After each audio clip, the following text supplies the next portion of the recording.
If Israel has to take over Iraq, you've got to first do what you did in 1980, destroy the Iraqi nuclear power. Number two, you have to do what you did in 1990, the Gulf War, which destroys Iraq's military power.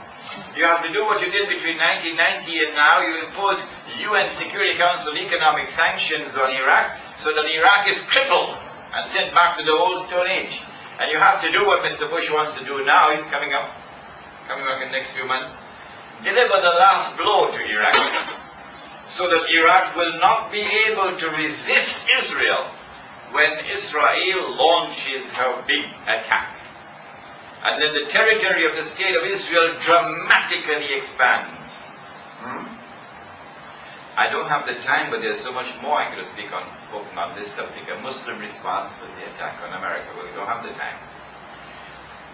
When Israel launches that attack and the territory of the state expands dramatically, then Israel can export the Palestinian population out very easily. At the same time that this is happening, the US economy will collapse. The US dollar will collapse. We already see the signs. If we have the time, sometime I'll deliver a lecture on Islam and the international monetary system. And this will explain to you why paper money is going to disappear. And when paper money disappears, what's going to be money? Huh? Plastic.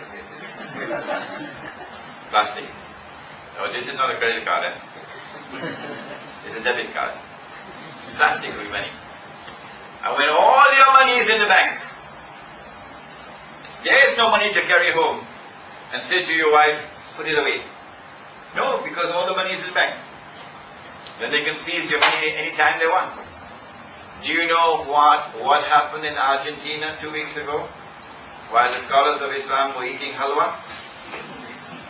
The government of Argentina froze all bank accounts. So some people didn't have money to even buy roti canai.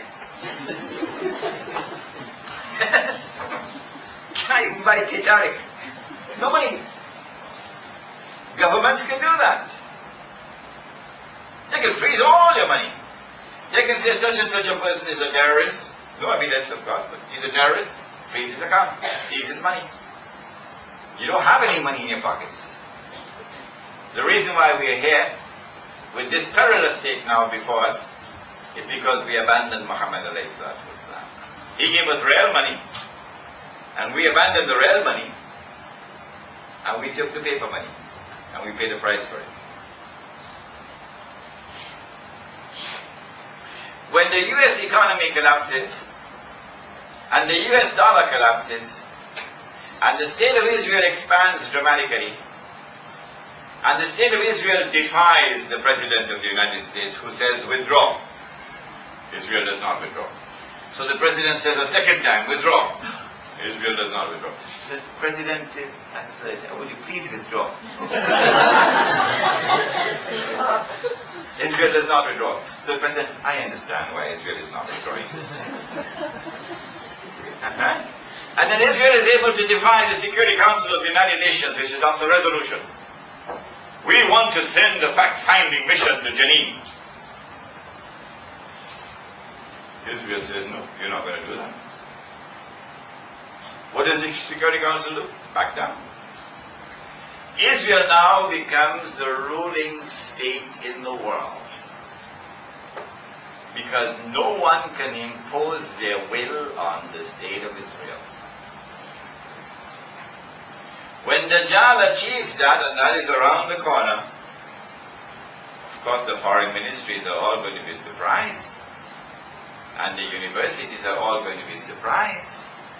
But you and I who studied Surah Al-Kahf, we will not be surprised. No.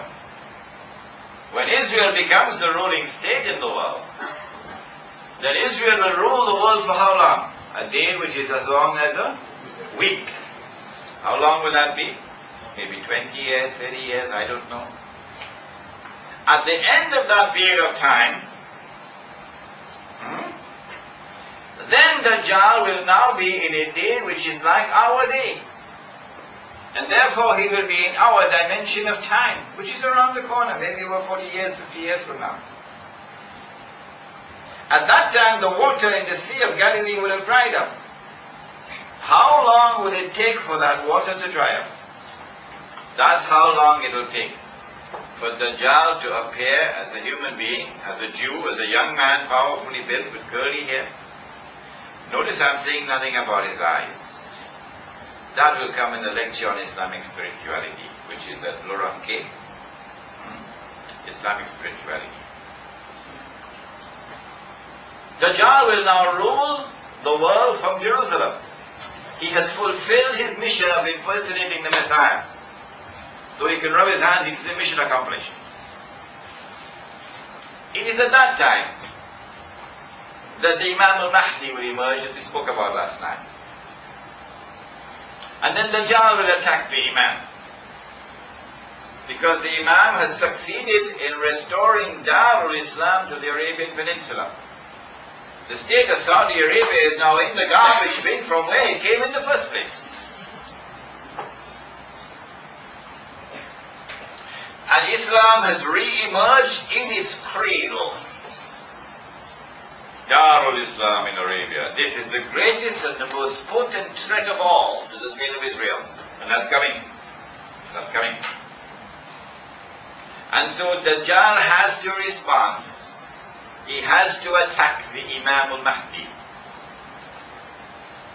The Prophet said, alayhi salatu wasalam, he pointed his hand 20 times to the east. He said it's from the east that he will attack. And yesterday we told you how he will attack. He will be riding on a donkey. The donkey will have his ears stretched out wide. The donkey will travel as fast as the clouds. And I told you I visited Hong Kong last week on that donkey. And so we're talking about fighter aircraft. The state of Israel is going to be attacking using fighter aircraft, but will be attacking from the east. So it is Dahran we're talking about. What used to be the Saudi Air Force Base in Dahran, and now it's the American Air Force Base in Dahran. The attack comes from the east. The angels will guard Mecca and Medina. And Sahih Muslim tells us that the attack is going to be diverted to Damascus. And then comes the confrontation that we described last night. We don't have to repeat it again. Imam al-Mahdi is inside the masjid and Dajjal is outside, followed by 70,000 Jews from Isfahan, wearing their Jewish shawls, indicating that power in Israel has now shifted from the European Jew, who is not a Jew, he's a European dressed up in the clothes of a Jew. Power has now shifted from him to Banu Israel. And we said to you last night that that process of change of power has already started in Israel.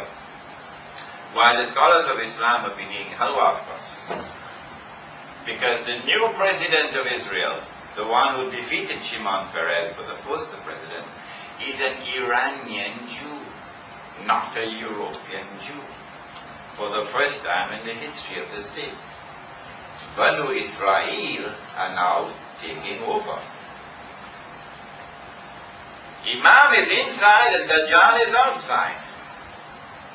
And at that moment the son of Mary comes down. The water in the Sea of Galilee is now dry. I am saying to you that that event is approximately 50 years away from now. The Imam says, here he is, this is the son of Mary. And so history repeats itself. Because once before it happened, when John the Baptist, Yahya alayhi salam, said, here he is, this is the man you've been waiting for, this is the Messiah. And then the true Messiah comes out and confronts the false Messiah. The false Messiah flees, and the true Messiah pursues him and overtakes him at Lud, which is the headquarters of the Israeli Air Force.